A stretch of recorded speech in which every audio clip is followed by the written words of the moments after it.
Franny K. Stein, Mad Scientist, Book 8, Bad Hair Day. Chapter 1, Franny's House.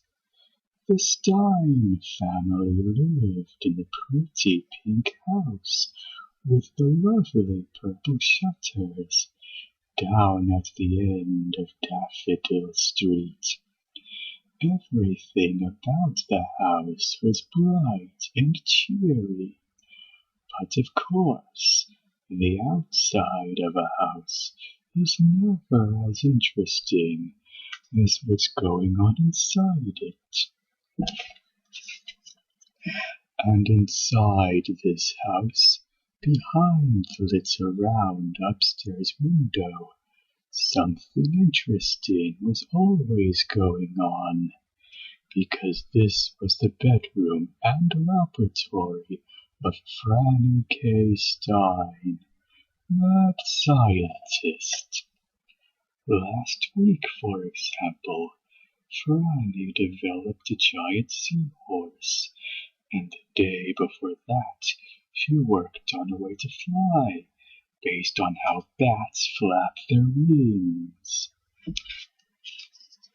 Those projects became very expensive, so Franny needed to get a piggy bank to save her money in.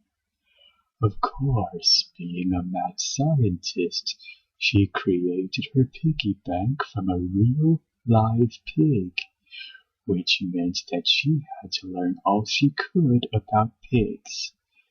This got pretty messy, but she didn't mind getting messy, because that's just what happens when you're doing mad science. Chapter 2, Beauty and the Beastly. Mad science isn't just messy. Mad science isn't always pretty either. There's nothing pretty about a hamburger that makes its own ketchup, especially when you bite into it. That's the third time this week that's been ruined, Franny. Freddy doesn't seem to mind us flopping his dad.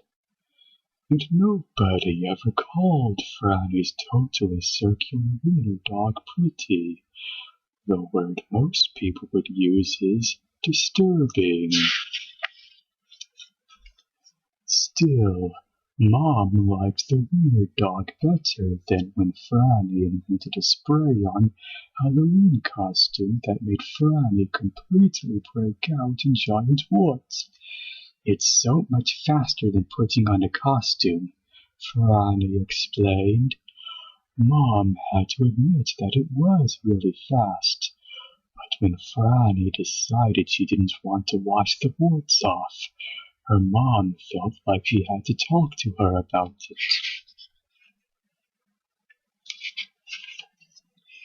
You know why nobody ever wants to pet Igor, right? Her mom asked her, wiping off her warts.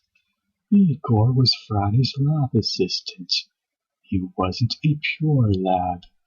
He was also part poodle, part chihuahua, part beagle, part spaniel, part shepherd, and part some kind of weaselly thing that wasn't even exactly a dog. It's because of the way Igor looks, Mom continued.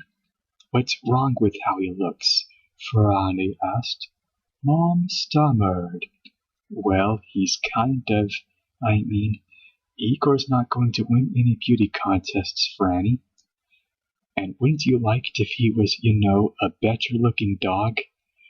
Igor tried to look better-looking. Franny had never noticed anything wrong with Igor's looks. Mom, Igor is beautiful.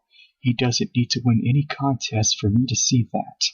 And look at his adorable puppy dog eyes. Franny giggled. Franny held Igor up, and he fluttered his eyelashes at her mom. Okay, she said. Put him down. Franny, all I'm trying to say is that maybe you might think it's fun to dress up a little occasionally, or wear your hair different. You might like to be fancy sometimes. Mom tried a beautiful coat on Franny, and she looked in the mirror. She started combing Franny's hair and grabbed a can of hairspray. You know what hairspray does? She said as she shook the can. It holds hair in place. I know, Mom. I just don't. Okay, we'll skip the hairspray, but how about a blow dryer? Do you know what this does? Her mom said. I'm guessing it does something to your hair, Franny replied. Well, yes, but there's a little more to it than that. Thanks, Mom, but it just doesn't feel like me, Franny said, taking off her coat. I don't think I need to know anything about this stuff. Mom smiled and hugged Franny. Okay, that's perfectly fine. Do what feels right, but know that you can always change your mind. You can explore different options whenever you want, she said, and walked out of Franny's laboratory. At least don't spray the warts back on, she called from the hallway. Franny looked in the mirror. Does Mom want me to change? She whispered. I wear my special lab suit to protect me from dangerous chemicals. I wear my hair in pigtails so it doesn't get caught in machinery.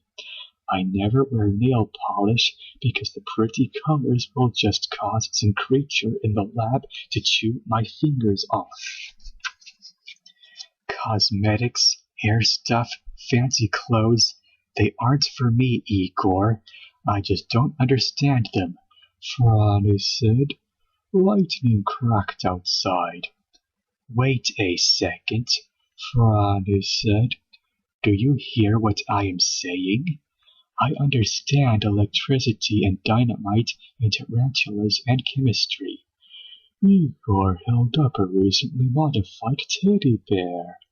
Yes, Franny agreed. And surgically implanting a brain in a teddy bear. I understand that too. The teddy bear smiled. But you know, Igor, science is also about exploring things we don't understand. It's about reaching higher and exploring the unknown, even if it's the really super weird stuff that moms like. Do you see what I mean? I can't ignore something because I don't understand it. Not understanding things is exactly what attracted me to science in the first place. Igor nodded. Mom's products are super kooky, Igor, but come on, we love kooky stuff. Igor tried to smile and nod in agreement. But the truth was, he really didn't like kooky stuff very much. Tomorrow we get as weird as Mom, Franny yelled triumphantly.